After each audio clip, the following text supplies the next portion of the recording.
Ladies and gentlemen, boys and girls, children of all ages, welcome to Sox On Tap. Tony, my first reaction is just fuck yes, let's go. Sox versus Richmond. That's where it all starts. It all starts taking care of business in-house in the Central Division. That's right, I'm a meatball. You got to bring that top button swag, baby. It is always great to beat the Cubs. And I'm a homer, so I always say they're gonna. Dallas Keuchel Lansing got some beards that you should be afraid of. What everybody said when he gets out there, it's me versus the other guy, and I'm going to beat him. So I just love that mentality. It's cool and fucking tough. Steve, would you say that Tony is mad online? I would definitely say that. The White Sox winner.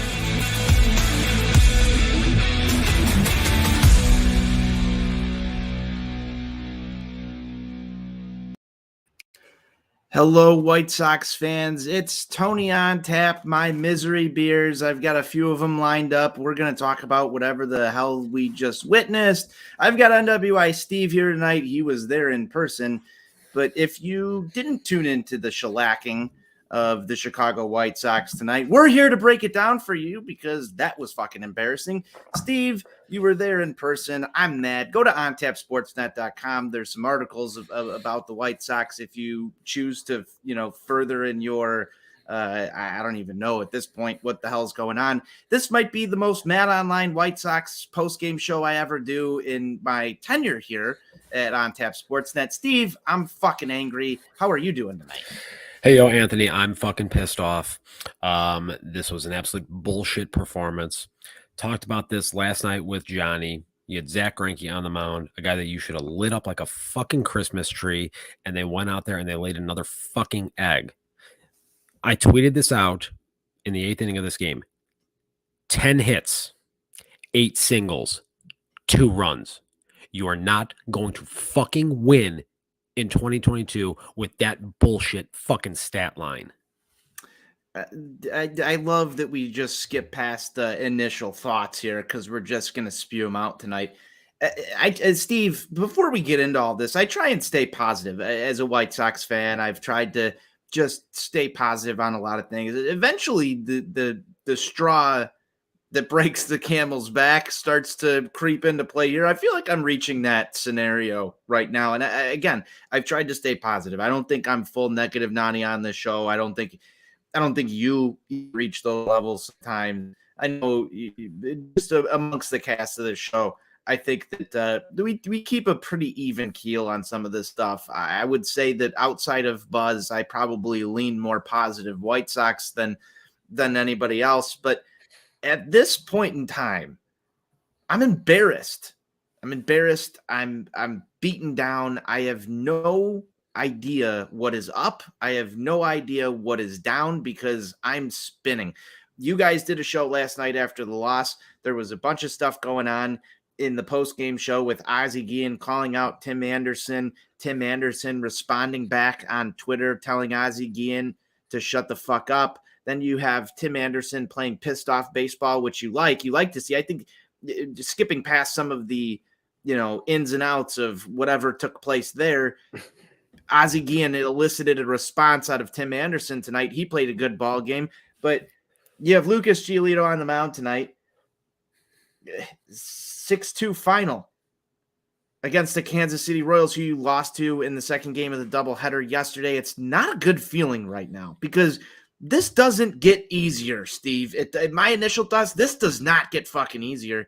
And, oh, man. Steve, I got to turn it to you for a second. I just need a drink. Like, honestly, I need to take a drink right now. They have lost 4 of 7 games to the Kansas City Royals. For those of you listening right now, the Kansas City Royals are a dog shit baseball team. Under no circumstances were they expected to be competitive in 2022. The White Sox fancied themselves as a World Series contender. They tried telling everybody that this was a team that was in the heart of their contention window that was going to go out there and bludgeon people to death offensively. Where the fuck is the offense? It is getting, we have reached embarrassing levels at this point. And the fact of the matter is everybody wants to sit there and say it's May, it's early, Jose Abreu is always a slow starter, this and that, come up with any fucking excuse that you can. The fact of the matter is this: I lived through 2007. I lived through 2011. I lived through 2013. I lived through 2015. I lived through 2016. I've seen this fucking movie so many goddamn fucking times in my life. I seriously, I didn't think I was going to fucking have to see it again here. We were told that this was going to be the best fucking era of White Sox baseball in my life. What the fuck is going on here? Something has to change quickly because I'm getting real fucking irritated here. I flew out here to fucking watch this shit, and they go out there and they lay a fucking egg against Zach Greinke. What the fuck is this shit? And I was going to ask you at some point in the show, and normally, and Steve, you can attest to this, before we hop on these airwaves every night and talk White Sox baseball with everybody, we talk about the game. We talk about it. Our group chat tonight was dead fucking silent after the 6th inning. Dead silent. When Steve and I hopped on here, I said, we're just going to talk this out because there's no excuses at this point in time. Like, there is none. When you've got the post-game show fighting with the NBC post-game show fighting with the team can't put shit together in Kansas City, you're going to play the Yankees again. As soon as they went down 3-2, it was fait accompli. That's it. And I hate to be that guy. Like, I honestly hate to be that guy when I'm sitting there talking to fellow White Sox fans, in group chats on Twitter. I hate to be that guy to feel like, all right, this team, we're down a run. They're not going to come back in, because I'm a believer in miracles. Like, I'm a believer in baseball. I want, take, for example, the Field of Dreams game. How many times did that thing go up and down? I'm a believer in miracles. Stay till the last fucking out. I was at the game that Tim Anderson hit that bomb against the Detroit Tigers. And it was one of the only games that I've ever left early. And there were kids involved in the situation. And I was like, this is, it's an early season game. It's called whatever. I regret that moment leaving that game, because miracles can happen. Miracles can always happen in the game of baseball. You're not out of it until the last out. But when the momentum feels like this team's out of it because they're down a run in the 6th inning of a ball game and people start shutting it off and heading for the fucking exits, you have a problem with your team. That's a big problem. And it's not just a minority of people. These are people that I'm watching and have talked White Sox baseball with Steve on Twitter for years, getting upset with the product that's supposed to be at the peak of its performance. And yes, there's a more critical eye right now on this White Sox team. And there should be a more critical eye on this White Sox team. And you've got people just tuning out in the 6th inning of May baseball. Again, I will stand up for this team. I will root for this team every day. If they're 10 games out of it, the last game of the season, I'm still going to watch all 9 innings of it because I'm a White Sox baseball fan, and that's just what the fuck I do. But at the end of the day, right now, this is the most frustrated that I have been with White Sox baseball in years. Absolute years. And it's very simple. Problem. It's very simple. Why, Anthony? Because again, we were told this was supposed to be the peak. This was supposed to be the golden age. This was supposed to be the best of times. Okay, so this was supposed to be what all the bullshit in 2017, 2018, and 2019 was for. But Steve, let's take, for example, the metaphor that Steve wanted to use. And I've defended Steve Stone on this show plenty of times. It takes 5 years to build a house, Steve, right? Okay, so we've endured as White Sox fan the long building process in this economy, and we get into our house, and it's filled with fucking mold. That's how I feel. It's filled with fucking mold. I have no idea how I'm getting that yet. That's a great metaphor, Anthony, because then that just signifies that your contractors that you had didn't know what the fuck they were doing. Well, what should the contractors have done, Steve? Because that's the only metaphor that I can go with right now. I moved into a house and it's filled with fucking mold. I need an exterminator. I need somebody to come in here and shake shit up. I don't know what it is. There's a lot of things that they were talking about on the postgame show tonight. Like Tony La Russa didn't show up right away to his normal press conference time. Was there a clubhouse meeting tonight? He pointed out the offense, and he's a guy that normally defends his guys. He pointed out the offense needs to figure it out, and we're going to go guy by guy. There are some alarming red flags right now, even for me. And I feel like it's really easy to just sit here and say I can be blowing hot air on here, Steve. I hope you back me up on this. It's really hard to get me this amped up on a post-game show about this White Sox team because I love them. I love the White Sox. It's really hard for me to sit here and say, okay, now when you were telling me 2 weeks ago that there's something off, and I was like, nah, just this hasn't just been ride. Tony. This hasn't just been 2 weeks. This has been it's been almost 2 months now. Going into the last week of spring training, even before Lance Lynn fucked his knee up, I've said in the group chat, and everybody told me I was crazy then, that something felt off with this group. And see, I'm going to be the first one to tell you, Steve, there's still the time to fix it. And there's still the time to fix it. There's still time to fix it. I remain optimistic about that tonight as we sit here on, what is it, May 18th. I'm pissed. I'm mad. And I can totally tell that there's something off here. I don't know what it is. I have no idea what it is. I'm mad. I'm not even trying to hide it at this fucking point in time.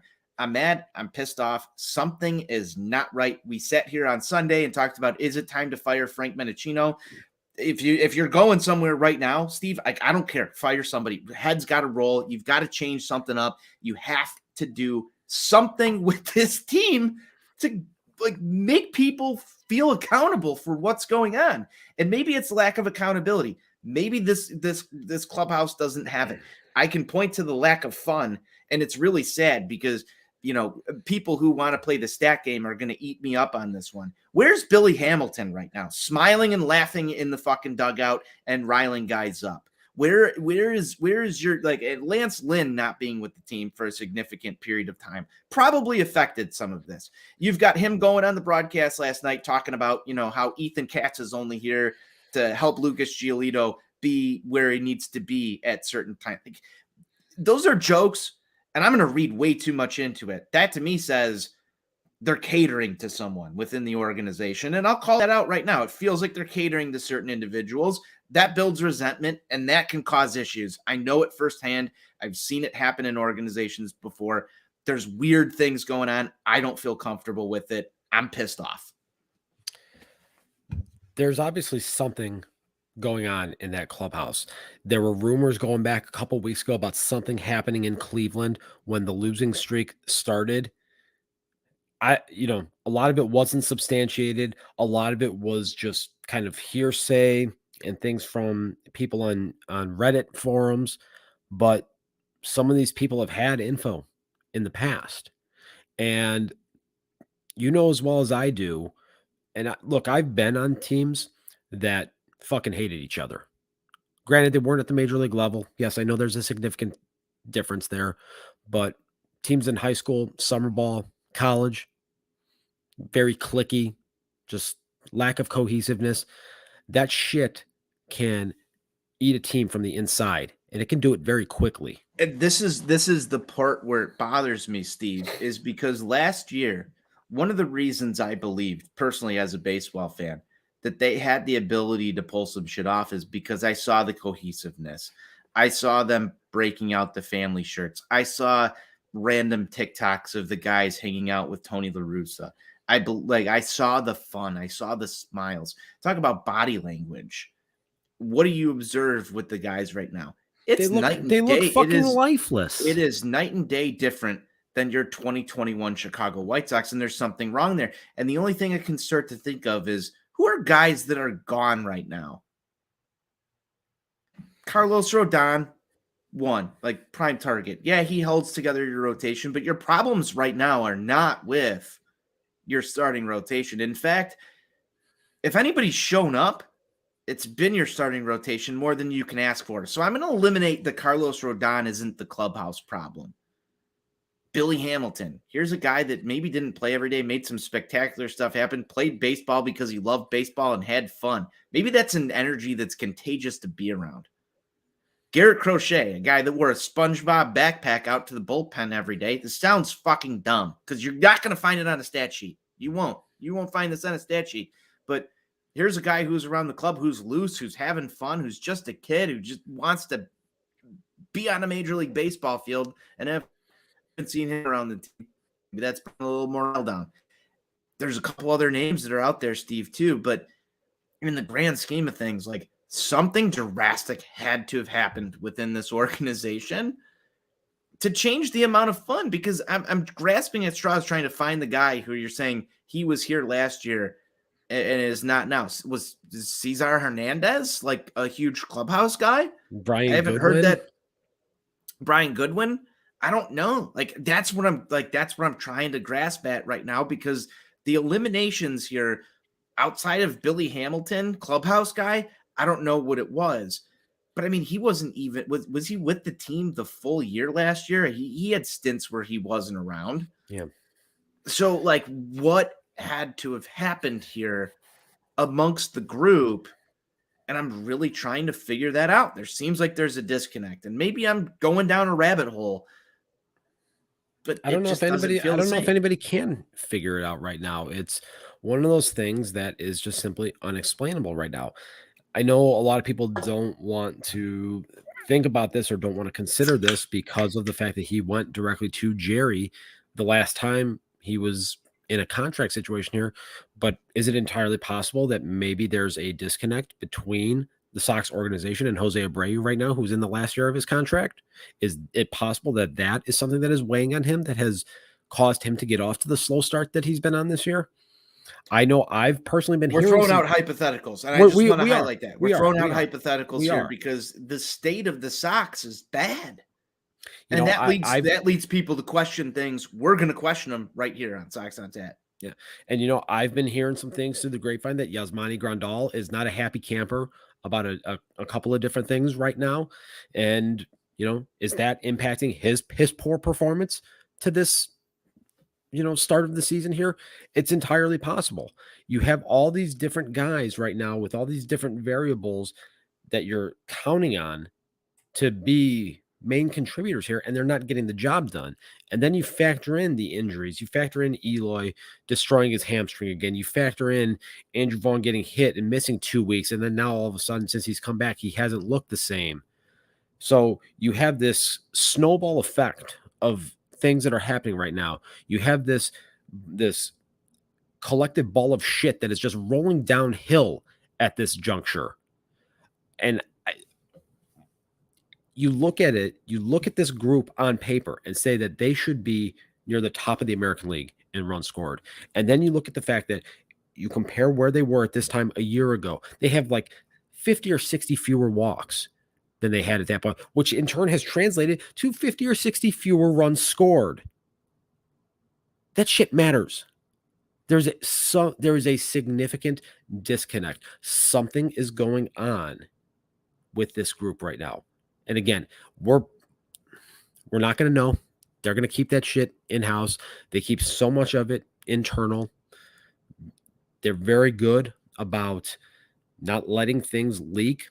Once in a while, something will get out onto a Reddit forum, if you really have to dig for it in a lot of cases, or on Sox Talk. Sometimes something will get on there, but they try, like, with every fiber of their being to keep everything close to the vest. Hey, and public image, I'll say this, public image is important. It's important. You can try and keep that stuff close to the vest. But, dude, I don't have any other explanation for this somewhat collapse of a really good team. But if you kind of date back, the second half of last year was not all roses. Okay. No. So look, let's go down. I'm trying to figure out where this happened, because the second half of last year was not all roses. Give me 1 second. I got to find a tweet here. We're trying to get to the bottom of this. I'll just try and eat some airtime for you here, Steve. But like, this is where I'm trying to just dig for where something may have potentially gone wrong with this team. I'm grasping at straws here because.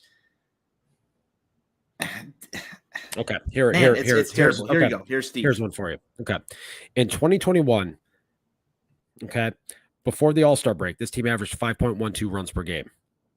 After the All-Star break in 2021, they averaged 4.66 runs per game. So they were down a half a run in the second half of last year.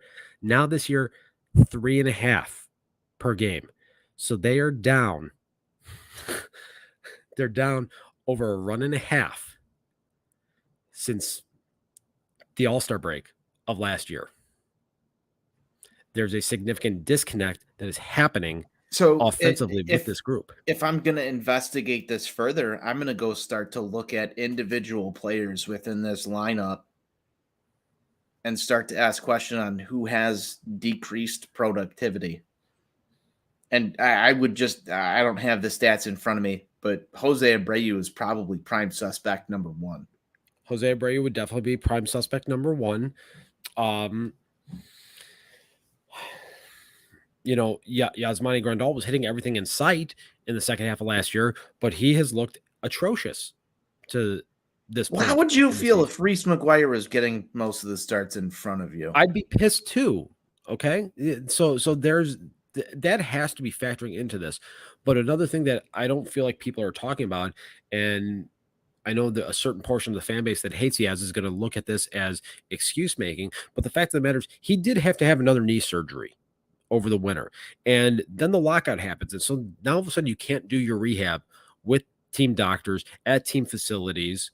And people can sit there and say all they want that, find out what you need to do through back channels and this and that. And, you're a professional athlete. You have resources to be able to go out and get. These are people. Yeah.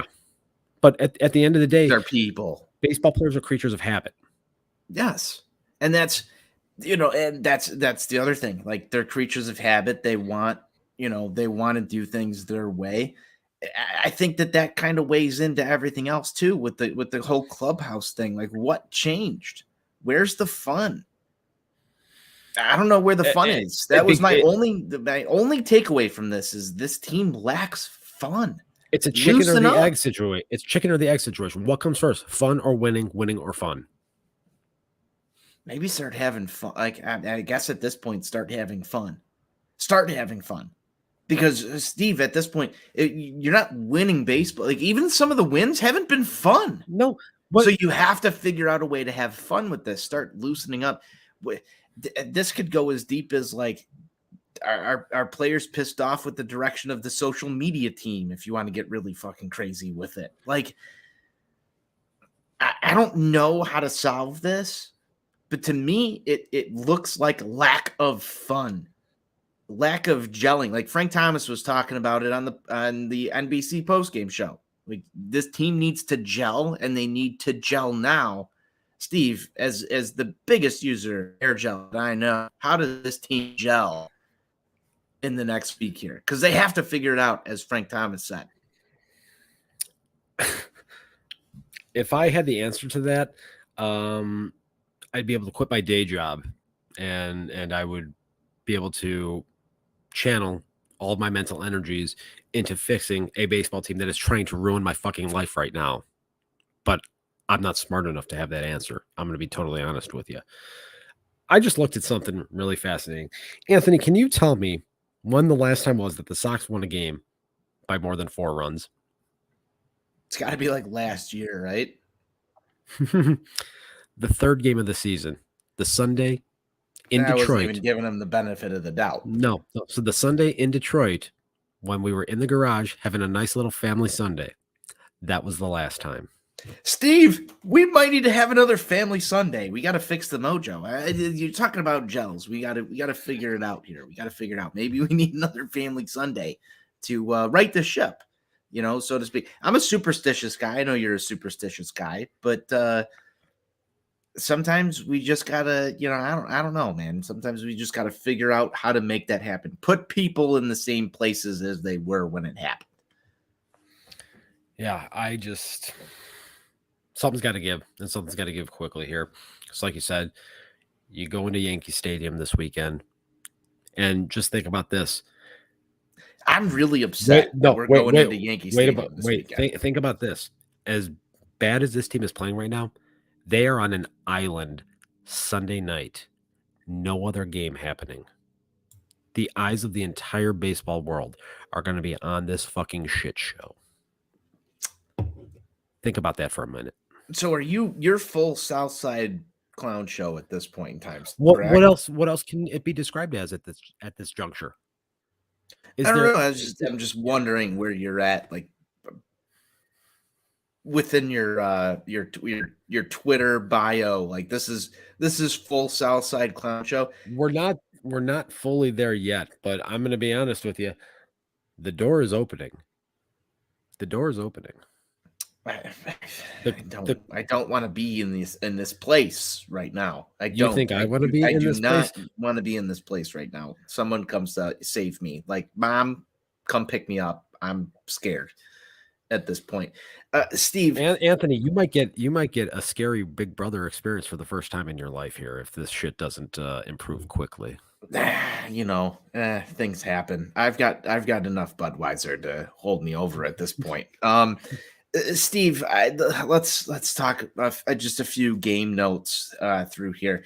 Lucas Giolito didn't have his stuff tonight, but he still had a decent enough start that I thought that a White Sox offense of this ilk could win. Any thoughts on Lucas Giolito from tonight's ballgame?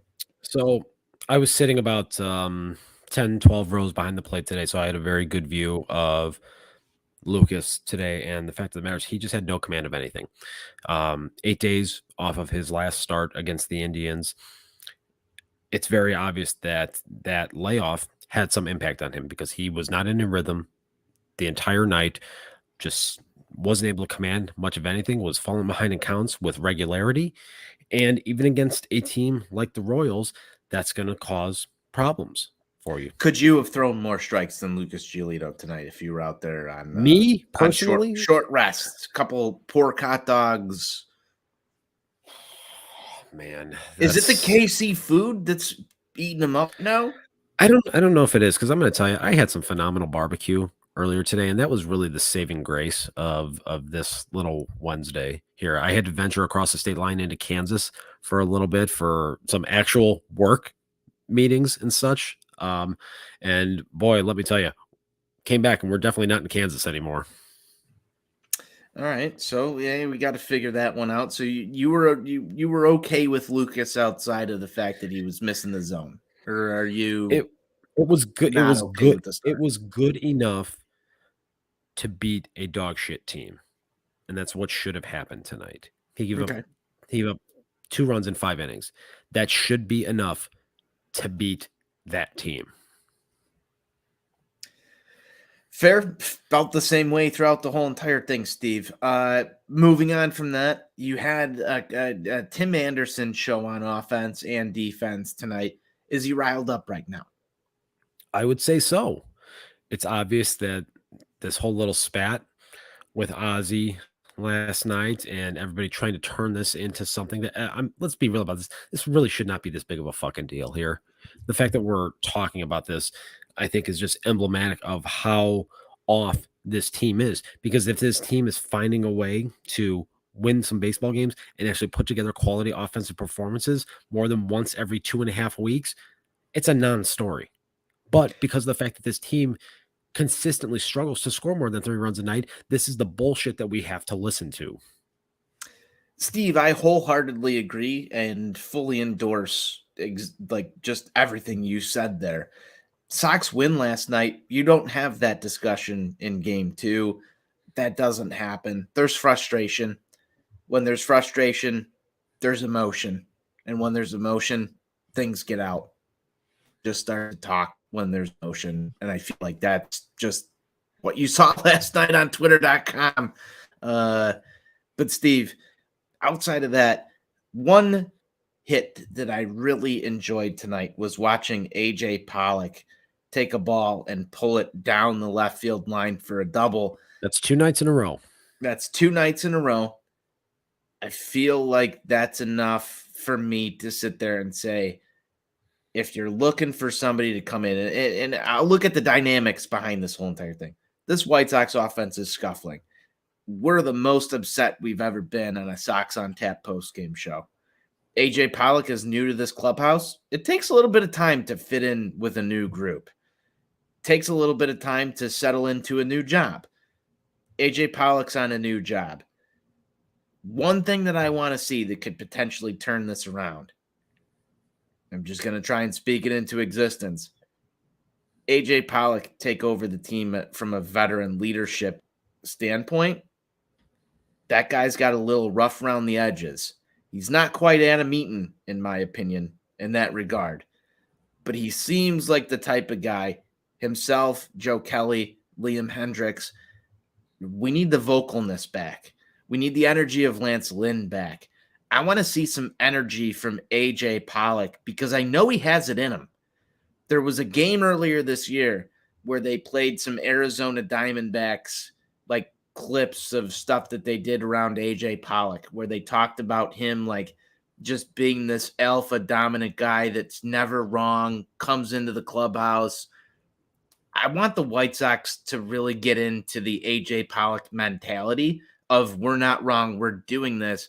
And I feel like for your big trade acquisition, the guy that you bring in for Craig Carroll, I haven't had enough of AJ Pollock, and I feel like maybe that's a marketing thing. Maybe that's because he starts out slow all the time.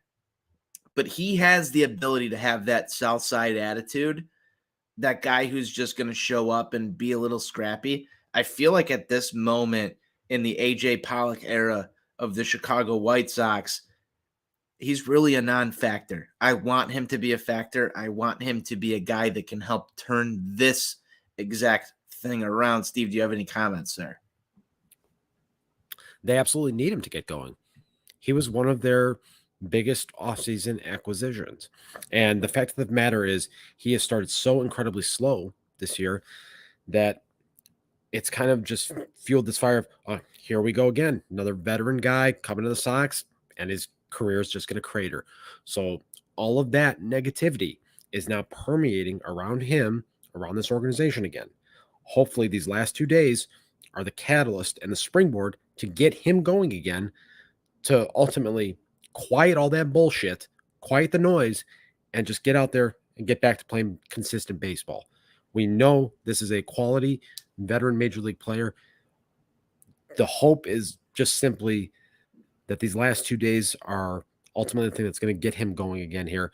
And if you have someone else besides Tim and besides Luis providing a level of offensive consistency, maybe then just maybe some of the other dominoes can start to fall. Love it, Steve. I've got one last question for you, and then we'll head on out of here. If you're Johnny Cueto, and this is your first weekend with the White Sox, how you feeling right now?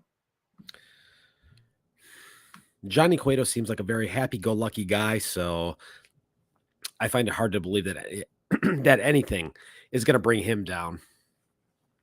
So he's just going to go out there and he's going to be ready to take the ball in New York.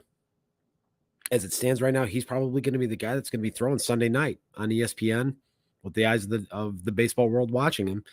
And I think he wants that. I think he wants that too. Hey, pony rides for everybody at Johnny Cueto's farm. Steve, we've got more White Sox baseball tomorrow. Why don't you tell us what the White Sox have on tap? And then we will get on out of here after we give some picks to clicks and predictions for tomorrow's game. I don't even want to get to that point. So tell me what's going to happen tomorrow here, Steve. Well, we got Vinny Velo on the mound. Look, just you got to go out there. You got to throw strikes. Carlos Hernandez taking the mound for the Royals. He's actually had a couple of really dominant starts against the Sox in the last 2 years, but he's gotten shelled early on this season. He's got a 9.11 ERA. This is a guy that the Sox should be able to handle, but we've been saying that for weeks now. Vinny's just got to go out there. He's got to do what he did against the Ginger Sox and against the Angels. He's got to throw strikes. He's got to work in that breaking ball. Got to have some good quality depth to it. This Royals offense is still very, very anemic. I know they got a little glimpse of the future tonight with Bobby Witt Jr. and with MJ Melendez doing what they did. Those are two guys that are really going to be building It's really blocks. hard to beat guys that have a mullet. It is. But I mean, you just look up and down this Royals lineup. Who there scares you? The guy with the mullet. I mean, find a fucking way. Find a way to win a fucking baseball game, win a series, get on the goddamn plane, and go to New York. I don't care how you do it. I don't care if you have to fucking use 2 sacrifice bunts, which offends my baseball sensibilities on so many different levels.